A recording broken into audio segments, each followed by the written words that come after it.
Hello, everyone. I'm Carmine Simone, a thoracic surgeon at Michael Garron Hospital in Toronto, and I'm happy to join you today to talk a little bit about pulmonary neuroendocrine tumors and specifically surgical options for pulmonary NETs.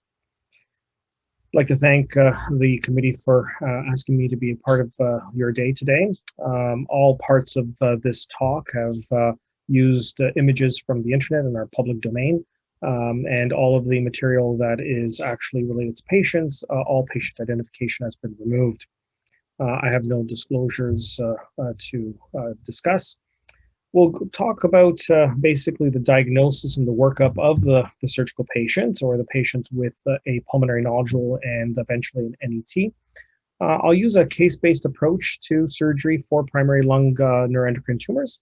And we'll talk a little bit about secondary or metastatic disease and, again, surgical management, and a very brief comment about surveillance once surgery has been performed.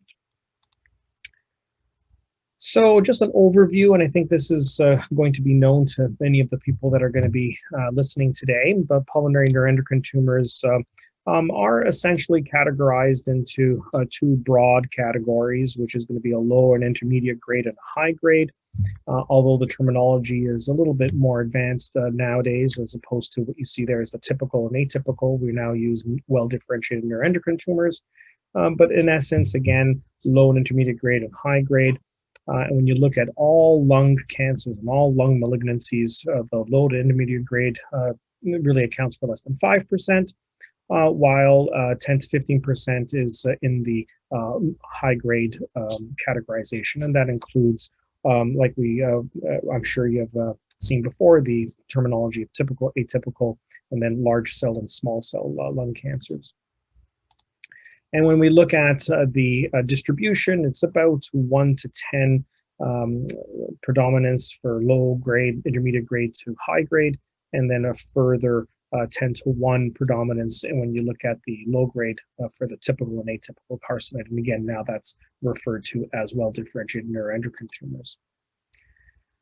So many of the individuals that are going to be listening today will begin their journey with the discovery of a pulmonary nodule, which is usually an abnormal chest X-ray that shows something that is surrounded completely by lung tissue and is isolated, usually with a chest X-ray.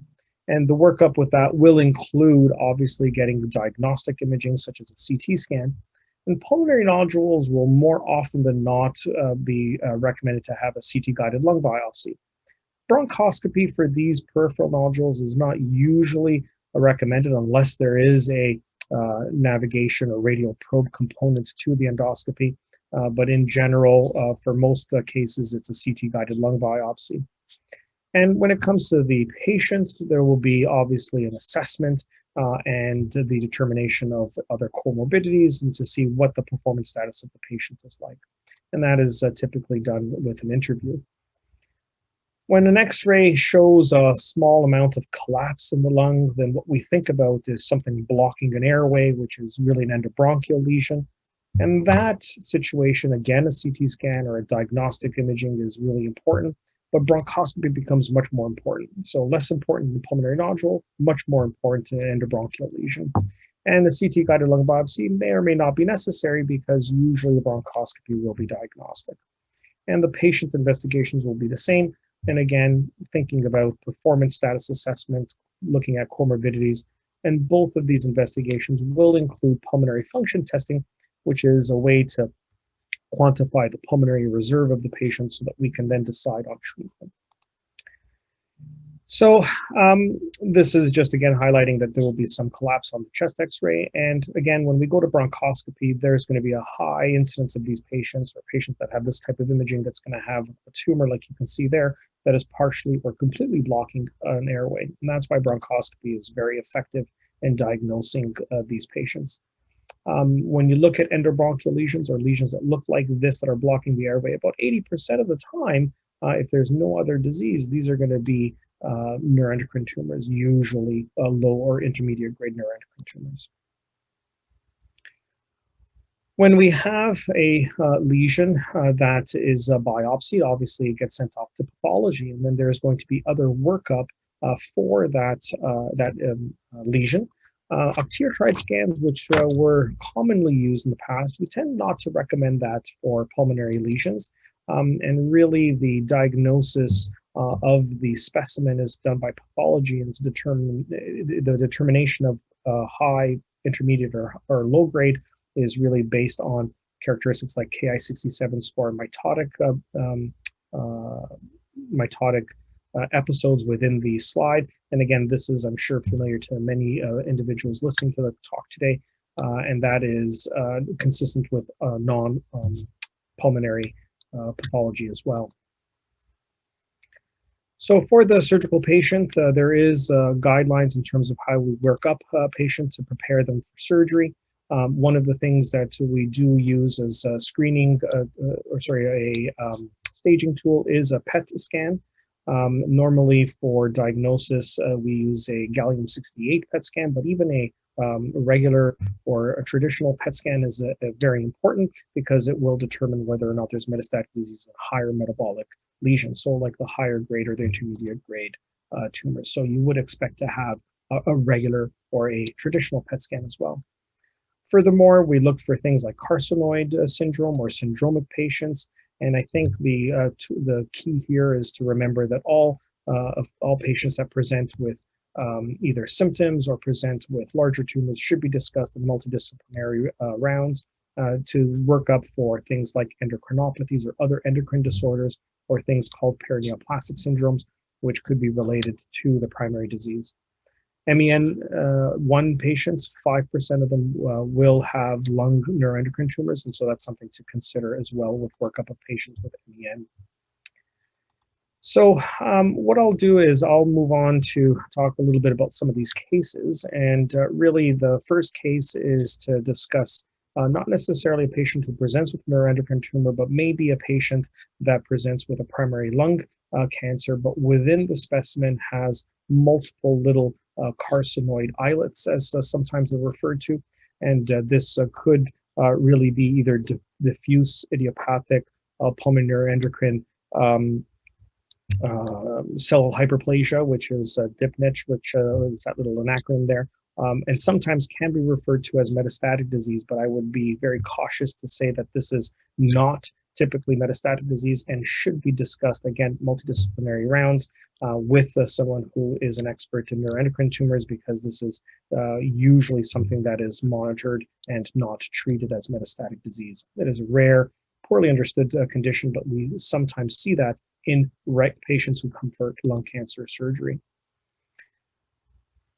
More typically, this would be the case that we would be seeing. So we would have one of those chest x-rays that have a pulmonary nodule that I showed in the first slide. Then you have a CT scan, and this, for example, shows a right middle lobe lung lesion, and this patient would then undergo a biopsy. And really, the surgery is for patients who have, looking at the T and M classifications of T meaning tumor, and lymph node, M for metastatic disease. The T stage, if there is a small lesion or not really involving any of the adjacent structures and no nodal involvement, these are excellent patients for surgical consideration. If there are larger tumors, if there's local invasion, or if there's multiple lymph nodes involved, well, those require discussion with the multidisciplinary team. They may still qualify for surgery, but it really requires more of a multidisciplinary approach. When a biopsy is done, we do recommend a core biopsy, not a fine needle aspirate, because we do need to have more tissue to be able to analyze it for architecture as well as for immunohistochemistry, so that we can develop more targeted therapy programs for patients. And so really fine needle aspiration is not something that we would recommend. And so looking at this patient does have a diagnosis of a neuroendocrine tumor. What we would recommend is an anatomic resection. So that means removing a segment or a lobe. We would not recommend a wedge. And we wouldn't recommend that for cancer patients. We would not recommend that for neuroendocrine tumor. And so there are many options available. This is a patient that underwent a thoracoscopy for a lobectomy. Typically, a patient like this would have a 2 to 3 hour operation, have a 2 to 3 day hospitalization, and about a 2 to 3 week recovery. By recovery, we usually mean to return to work or to exercise. Of course, people wouldn't pick up where they left off, but they would still be quite functional. And most of these patients are up and about the very next day after surgery. There are other options like uniportal, which means the same thing, minimally invasive, but with one incision, or robotic-assisted surgery. Quite frankly, there's not a lot of evidence to suggest that the outcomes are any different. They are all options, but as long as there's a minimally invasive approach, this would be the standard of care. Sometimes a larger incision is required, but that is becoming less and less needed. And so when we look at, for example, patients like I showed at the beginning, which is this patient here that had an endobronchial lesion, this is a patient that would sometimes undergo bronchoscopy for resection, and this is a patient that I actually did, and we were able to resect endobronchially. This would not be definitive. This would allow for that part of the lung to expand. We would do the analysis. This wound up being a well-differentiated neuroendocrine tumor, but we would still then get this patient prepared for definitive resection. And so, although this is a good first step, would not be the final step in getting the patient's neuroendocrine tumor fully resected. This is a patient that had a tumor that was biopsied and was consistent with a large cell neuroendocrine tumor, so a more aggressive or higher grade tumor. And this is the PET scan that showed that there was significant amount of metabolic activity. And this patient underwent staging, and so had to have the lymph nodes staged, which is what we would typically want to do before we get this patient to definitive surgery. And so all of the lymph nodes in the mediastinum were biopsied, and this patient underwent a mediastinoscopy, which is a surgical invasive staging of the mediastinum. But in patients with an endobronchial ultrasound, you can get the same result. And this patient had limited stage disease. And so this patient then can go on to have surgery. And surgery for small cell and large cell neuroendocrine tumor is still something that we would recommend for stage 1 disease, for mixed cell histology, which means if they have multiple types of pathology within the tumor, or if they have ablative therapy like radiation or chemotherapy, but still wind up having residual tumor. And then the last would be in patients with metastatic disease. And I think the important things to remember here is if the primary disease is controlled, for example, within the abdomen, and they have oligometastatic disease, which means just a small amount of burden of disease within the chest, and they have their syndromes or their symptoms controlled, they do qualify for surgery. And it's less about the number of nodules. For example, this patient had 6 nodules, all of which were located within one segment. This would be a patient that would still qualify for surgery. Even though they had multiple lesions, they were all confined in one anatomic area, and the patient would tolerate that very well and would provide excellent local control of their oligometastatic disease. We typically would not recommend surgery such as a pneumonectomy or removing the whole lung. One last thing is when we do have patients that have multiple lung lesions, minimally invasive surgery becomes very challenging because although we think we only see 7 for example, in this patient, and he underwent surgery for one side, in fact, what we found was over 21 nodules. And so the imaging always underestimates, and so you have to be very careful when we offer surgery. Very quick note about surveillance after we have surgery. There really is no guideline, there is no consensus, but typically what we would recommend is that patients that have low or moderate grade tumors are monitored for at least 10 years, usually with annual CT scans. High grade tumors, we would recommend 5 years of surveillance. Having said that, it is extremely variable. In Canada, the last time we looked at this, the range could be from 3 months to 10 years. We would never recommend 3 months, but it is very variable. And so basically, in summary of a very quick talk, pulmonary neuroendocrine tumors are, although uncommon, they're not rare by any stretch of the imagination. This population, the audience here knows that more than anyone. Careful staging workup is extremely important, and really have a very good conversation with your surgeon to make sure that this is being done in a multidisciplinary fashion.